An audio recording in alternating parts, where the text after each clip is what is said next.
AITA girl got pregnant and she and her parents want me to step up and help her raise her baby. I am not the dad. I told her no. I feel bad though. Alright, buckle up because this is going to be a bit of a roller coaster. I need to vent and get some perspective because this situation is like something out of a bad soap opera. I'm just a guy trying to figure life out, and now I feel like I've been thrown into someone else's mess. So here's the whole thing. First, a little backstory. There's this girl, let's call her Sarah. Sarah and I have known each other for years, pretty much since middle school. She's always been gorgeous, like the kind of girl who turns heads when she walks into a room. She was funny too, but also a little high maintenance, which I guess should have been a red flag. Anyway, back in the day, I had the biggest crush on her. I'm talking heart-pounding, can't speak properly when she's around kind of crush. But she never really saw me that way. I was the nice guy who was always there to help her out or cheer her up when some jerk broke her heart, but I never made it past the friend zone. Fast forward to now. We're both in our early 20s, and life has taken us in very different directions. I'm trying to figure out my path, working odd jobs. Sarah, on the other hand, has been living what I can only describe as a chaotic life. She's been in and out of relationships with guys who clearly aren't good for her, making one questionable decision after another. And that's where the drama starts. A couple of months ago, Sarah announced she was pregnant. The news hit like a ton of bricks, not just because it was unexpected, but because of what came next. The baby wasn't mine. Nope, it was from some random guy she had hooked up with, a guy I didn't even know she was seeing. From what little she told me, he was already out of the picture, vanished as soon as she told him the news.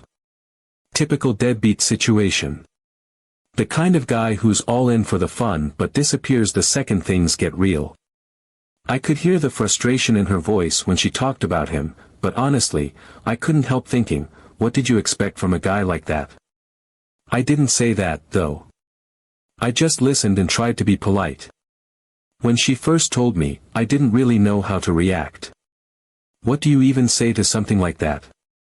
Congrats felt wildly inappropriate, like I'd be congratulating her on a problem she clearly wasn't ready to handle. But saying something like, wow, that sucks, felt equally wrong, too blunt, too cold. So I went with the safest option, something vague and non-committal.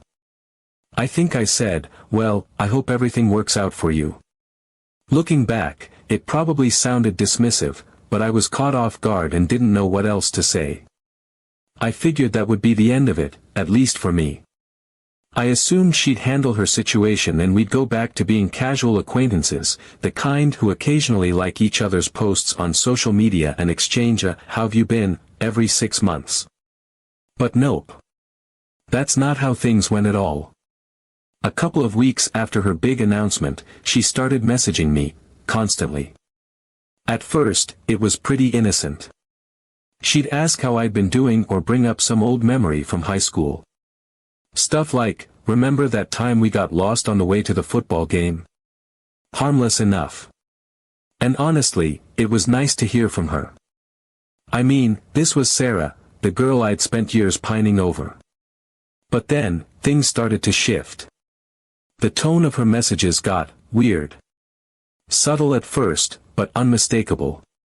She started dropping little hints, like saying I was one of the only good guys she's ever known, or how she wished she had made better choices back in high school. Stuff like, you were always there for me. I should have appreciated that more. I'm not stupid, I knew what she was doing.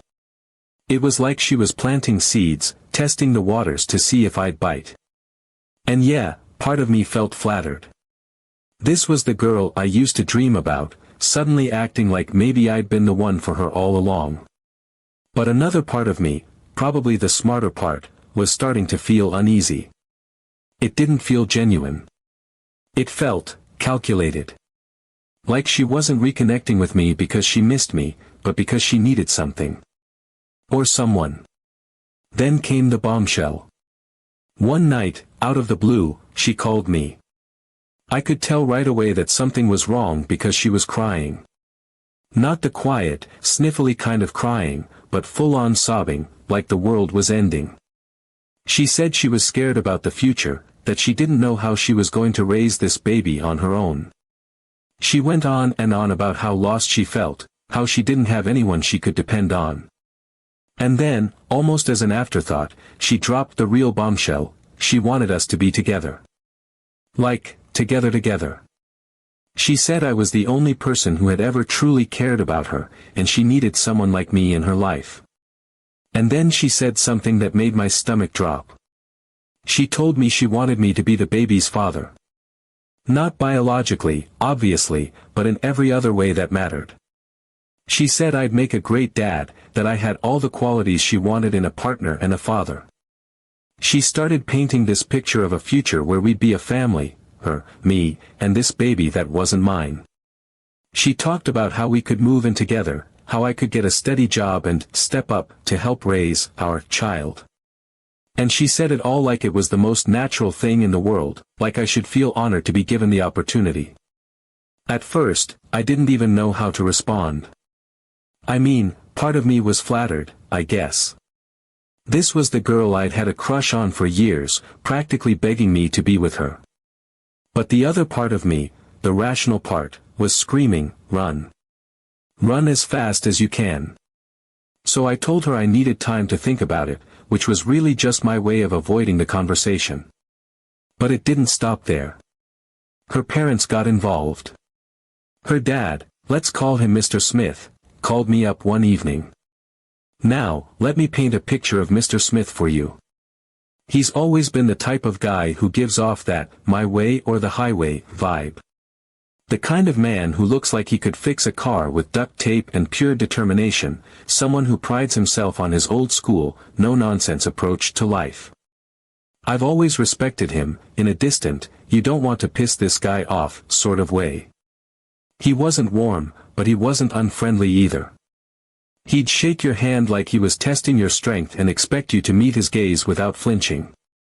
Over the years, I'd had plenty of interactions with him, just the usual small talk at school events or when I'd bump into Sarah's family somewhere, but we'd never had anything resembling a serious conversation. Until now. That evening, his voice came through the phone gruff and direct, wasting no time with pleasantries. "We need to talk," he said, and my stomach dropped. You know that feeling when you're about to get scolded by a teacher or your boss? It was like that, but worse. He started with a bit of background, laying out Sarah's situation in a tone that felt more like a courtroom argument than a conversation. He told me how scared she was, how overwhelmed she felt, and how important it was for her to have someone stable in her life right now. Then, without skipping a beat, he shifted gears and started talking about me. About how I'd always been a good kid, how I'd known Sarah for so long, and how I was the kind of guy who could step up and do the right thing. And then he hit me with the lecture. Full on, no holds barred. He told me, straight up, that real men step up. That Sarah needed someone to be there for her and the baby. That if I had any shred of decency or character, I'd man up and take responsibility for her and the child. He wasn't yelling, but his tone was sharp, almost cutting. He spoke with the kind of conviction that made it clear he wasn't just offering advice, he was telling me what he thought I had to do. It felt like I was being backed into a corner, like he was building a case against me and leaving no room for argument. I tried to interject, to remind him, gently, that this wasn't my child, that I wasn't the one who got Sarah into this mess. But he brushed it off like it was irrelevant. It doesn't matter, he said. What matters is that she needs help, and you're in a position to give it. That's what a real man does, he steps up when things get tough, even when it's not easy, even when it's not convenient. He said it like it was some universal truth, like it was written in stone somewhere. And for a split second, I almost started to feel guilty, like maybe he was right. Maybe I was being selfish.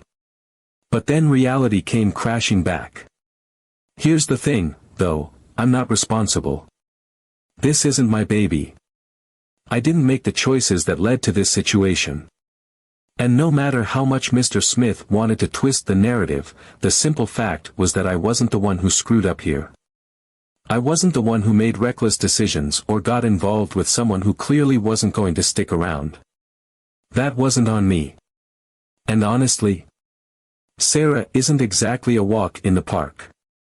She's demanding, impulsive, and, if I'm being brutally honest, kind of entitled.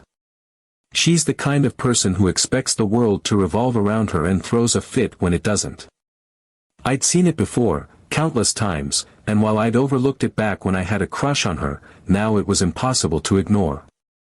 The idea of throwing my life away to take care of her and a child that isn't mine felt insane. Absolutely insane. When I told my dad about all this, he was furious. My dad's not one to hold back, and he doesn't sugarcoat things, ever. He listened patiently as I explained everything, Sarah's calls, her dad's lecture, the whole guilt trip they were trying to lay on me. And when I finished, he didn't even pause to think. Tell her to go, well, you figured out where. It was so blunt, so matter-of-fact, that I almost laughed.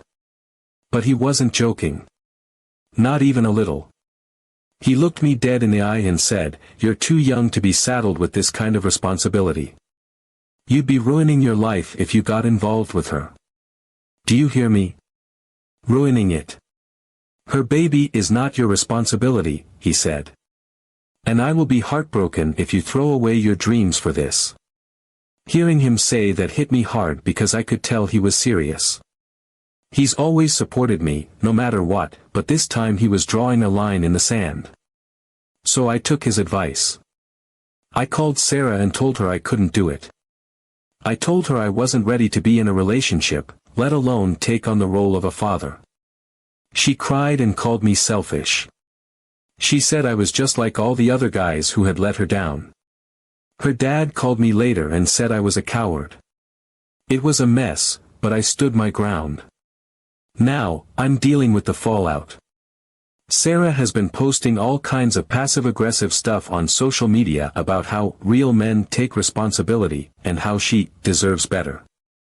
Her parents have made it clear they think I'm a terrible person. But honestly, I feel like I dodged a bullet. I'm not saying it was easy, part of me still feels guilty, and I do care about her. But I can't sacrifice my future for a situation that isn't mine to fix. Did I make the right choice? Or am I just as selfish as they're saying? I don't know. I just know I couldn't see a future where I was happy in that situation. Update 1. So, things were finally starting to settle down, or at least, that's what I thought. After the whole ordeal with Sarah and her dad trying to guilt-trip me into becoming her boyfriend and stepping up as the father of a baby that wasn't mine, I thought I had put the situation behind me. I stood my ground, told them I wasn't getting involved, and started focusing on my plans to enlist in the Marine Corps. My dad was proud of me. About a week after everything went down, I got a phone call. The number wasn't saved in my phone, but I recognized it. It was Sarah's dad, Mr. Smith. My stomach sank. I almost didn't answer, but a part of me thought maybe, just maybe, he was calling to apologize or at least to say they understood my decision. Spoiler, that's not what happened. When I picked up, his tone was completely different from the last time we spoke. He sounded cheerful. Too cheerful. Like he was calling to catch up with an old buddy or a long-lost relative. The first thing out of his mouth was, "How's it going, son-in-law?" I froze. Son-in-law. I thought maybe I misheard him, so I didn't say anything at first. But then he kept going, asking me how I was doing, how my family was, and if I'd started looking into better job opportunities yet.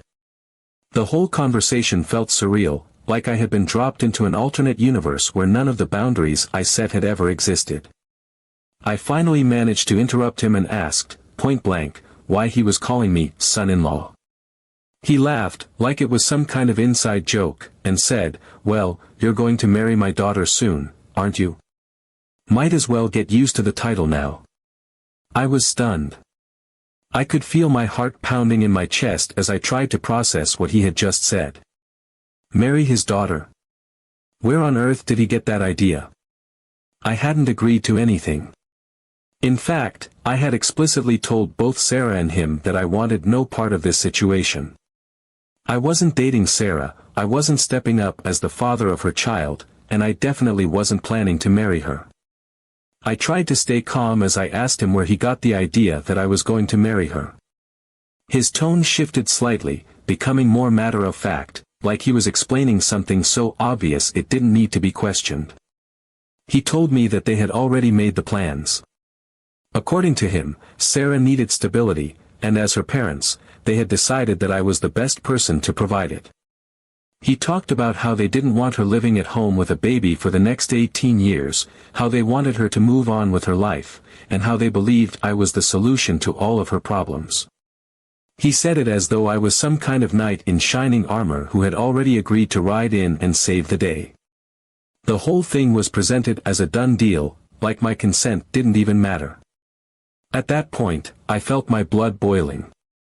I told him flat out that I hadn't agreed to any of this and had no intention of marrying Sarah or taking on the responsibility of her child. I reminded him that I had already made it clear I wasn't getting involved. But instead of backing off, Mr. Smith's tone turned cold. He told me that they had made their decision, and it wasn't about what I wanted, it was about what Sarah and the baby needed. He said I had a moral obligation to step up because I was the only person in her life who could do it. It was the same guilt-tripping nonsense from before, only this time, he wasn't just asking me to be her boyfriend, he was outright demanding that I marry her. And then, things took a darker turn. He started making threats. He told me that if I didn't go along with their plan, he would have no choice but to involve the authorities. At first, I was confused. What could he possibly go to the police about? I hadn't done anything wrong. But then he said something that sent a chill down my spine. He implied that he could make things difficult for me legally if I didn't cooperate. I immediately pushed back, telling him that he had no right to involve the police because the child wasn't mine. I hadn't been in a relationship with Sarah, I hadn't slept with her, and I certainly hadn't done anything to make me legally responsible for her or her baby. But that didn't stop him. He said it didn't matter. He started ranting about how he could claim I had made promises to Sarah, how he could twist the situation to make it look like I had abandoned her when she needed me most. He even hinted that he could spread rumors or make accusations that would damage my reputation. The whole thing felt like blackmail, like he was trying to scare me into submission by any means necessary. I was in shock. This man, who I had always thought of as tough but fair, was now trying to manipulate and threaten me into taking on a responsibility that wasn't mine. It was insane. I couldn't believe the lengths he was willing to go to just to offload Sarah and her problems onto me. The more he talked, the clearer it became that this wasn't about me or Sarah or even the baby, it was about him and his wife not wanting to deal with the situation themselves. They didn't want the burden of helping their daughter raise her child, so they were trying to force that burden onto me. I told him, in no uncertain terms, that I wasn't going to do it. I wasn't going to marry Sarah, I wasn't going to play daddy to her baby, and I wasn't going to let him bully me into giving up my life to clean up their mess. He kept pushing, but I stood my ground. Eventually, I hung up on him because I couldn't take it anymore. My hands were shaking, and I felt like I was going to explode. I couldn't believe what had just happened. After that call, I felt completely drained. I knew this wasn't the end of it, I could tell from the way he talked that he wasn't going to give up easily. But I also knew I wasn't going to let him or anyone else dictate my life. One thing was certain, I wasn't going to let them steamroll me into a life I didn't want. Not now, not ever. Update 2. So, after that ridiculous phone call with Sarah's dad, the one where he started calling me son-in-law and tried to strong-arm me into marrying his daughter, I realized I was dealing with people who had absolutely no sense of boundaries. I thought saying no to them outright would be enough, that my clear refusal would put an end to the madness. But as the days went on, I realized just how determined they were to rope me into their mess. They weren't going to let it go, and I had to take serious steps to protect myself. It started with the calls and messages. After I hung up on Mr. Smith, I thought that would be the end of it. I was wrong. The next day, my phone started blowing up, texts, voicemails, missed calls, you name it. Not just from him, but from Sarah and even her mom. I swear it was like they were running a coordinated campaign to wear me down. The messages ranged from guilt trips, you're abandoning Sarah when she needs you most, to outright threats, if you don't step up, there will be consequences. Some of them were so outlandish they almost felt comical, but the sheer volume of it was overwhelming. And it didn't stop there. Sarah started tagging me in posts on social media, these long, dramatic rants about how she deserved better and how real men take responsibility. At first, she was vague, but it didn't take long for her to start using my name. She painted me as the bad guy, claiming I'd promised to be there for her and was now backing out. Of course, none of it was true, but that didn't stop her friends and random people from jumping into the comments to attack me. It was like being dragged into a public trial where I wasn't even allowed to defend myself. And as if that wasn't enough, her parents got in on the action too, posting these passive-aggressive status updates about how some people aren't man enough to handle responsibility. I knew I couldn't just ignore it. These people weren't just crossing lines, they were bulldozing over them. So the first thing I did was block them all on social media. Sarah, her mom, her dad, gone. No more posts, no more tags, no more DMs. I went through every platform I use, Facebook, Instagram, Twitter, even LinkedIn, and made sure they couldn't contact me. It felt good, like I was taking back a little bit of control. But I knew that wasn't enough. These weren't the kind of people who would take no for an answer, and I had to cut them off completely. Next, I blocked their phone numbers. All of them. I went through my call history and made sure every single number they'd ever used to contact me was blocked, Sarah's cell, her parents' cells, even their home phone. At first, I worried that I was overreacting, but after everything they'd already pulled, I didn't want to take any chances.